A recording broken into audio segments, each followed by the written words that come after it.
Hai semuanya, balik lagi di sini sama aku Ara.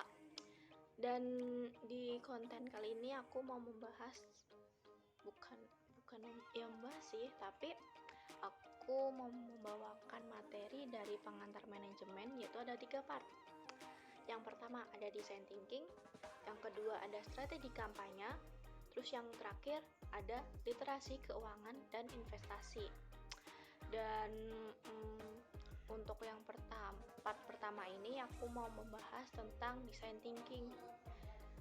Dan kalian semua tahu apa itu design thinking? Tonton video selanjutnya. Design thinking adalah latihan pemecah masalah yang berfokus kepada permasalahan yang kompleks. Dan itu tuh dilakukan secara praktis, tetapi tetap saja membuat ide-ide atau gagasan yang lebih inovatif lagi, lebih kreatif lagi. Itu namanya design thinking. Dan di dalam konsep design thinking itu untuk membreakdown semua permasalahan, suatu permasalahan itu tuh sedetail mungkin. Terus menentukan indikator penyebab permasalahan tersebut tuh apa. Habis itu melakukan operasionalisasi konsep untuk menyelesaikan permasalahan tersebut. Habis itu diuji cobakan kepada user yang terkait. Bukan hanya avatar yang punya elemen, tapi di dalam design thinking juga memiliki elemen. Ada 4 elemen, yaitu people centered, highly creative, hands on, sama iteratif. Dan aku mau menjelasin itu semua.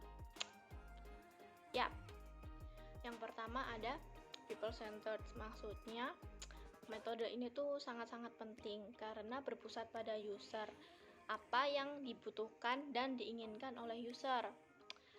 Soalnya tuh akan lebih mudah untuk menemukan solusi dan biar bisa memecahkan masalah yang dihadapi pada saat itu. Kedua, adanya highly kreatif. Metode ini diperlukan kreativitas tanpa batas, sebebas-bebasnya, tanpa adanya aturan-aturan. Dan kreativitas juga dapat digabungkan dengan bidang lain biar bisa memperoleh, menciptakan, melahirkan solusi yang lebih baik lagi dari solusi-solusi sebelumnya. Ada hands on, bukan hanya pembuatan teori saja atau sebuah gambaran di kertas, namun harus diperlukannya percobaan langsung oleh tim desain. Dan yang terakhir, yang keempat, yaitu iteratif atau proses iterasi dengan tahapan yang berulang-ulang kali untuk melakukan improvisasi dan menghasilkan produk atau aplikasi yang baik sesuai dengan kebutuhan user. Dan itu adalah penjelasan dari 4 elemen design thinking. Apa saja tadi? Ada people centered, ada highly creative, ada iteratif, satu lagi ada hands on. Dan ada 3 sikap yang harus ada dalam design thinking, yaitu yang pertama ada eksperimen atau keluar dari zona nyaman. Terus yang kedua ada uji coba pastinya, dan yang terakhir, yang ketiga, yaitu kolaborasi. Dan ada 5 tahapan dalam menyelesaikan masalah dalam design thinking. Kalian tahu apa saja itu? Nggak tahu kan? Ya, aku mau kasih tahu di sini. Yaitu yang pertama ada empathize, ada define, ada ideate, ada prototype, dan yang terakhir ada test.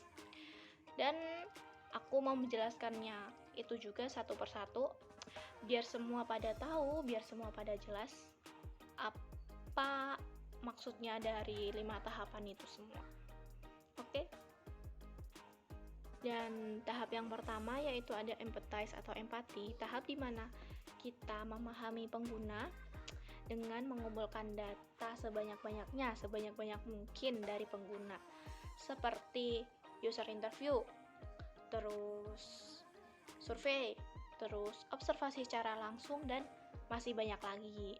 Dan tahap yang kedua yaitu define, tahap di mana kita menganalisa data yang telah dikumpulkan sebelumnya tadi, lalu mendefinisikan masalah yang akan dipecahkan. Dan salah satu bentuk cara yang digunakan dalam problem statement yaitu how to make we. Contohnya, bagaimanakah cara membuat kopi agar tetap manis meski tanpa gula untuk orang diabetes.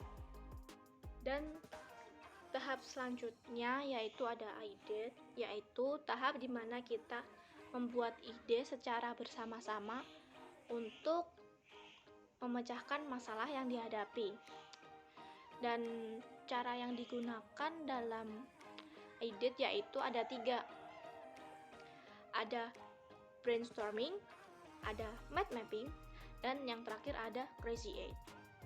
Dan yang keempat yaitu ada prototype, fase eksperimen, di mana yang tadi hanya sebuah ide, namun di fase ini, di fase prototype, di tahap prototype ini sudah ada produk nyatanya. Jadi tinggal diuji coba ke pengguna. Dan tahap yang terakhir yaitu melakukan tes dengan meminta user untuk mencoba prototipe kita yang telah kita buat sebelumnya tadi tuh. Terus berusaha untuk mencari feedback sebanyak mungkin. Cukup sampai di sini penjelasan materi tentang design thinking. Mohon maaf bila ada kesalahan kata dan pengucapannya. Wassalamualaikum warahmatullahi wabarakatuh. Bye bye.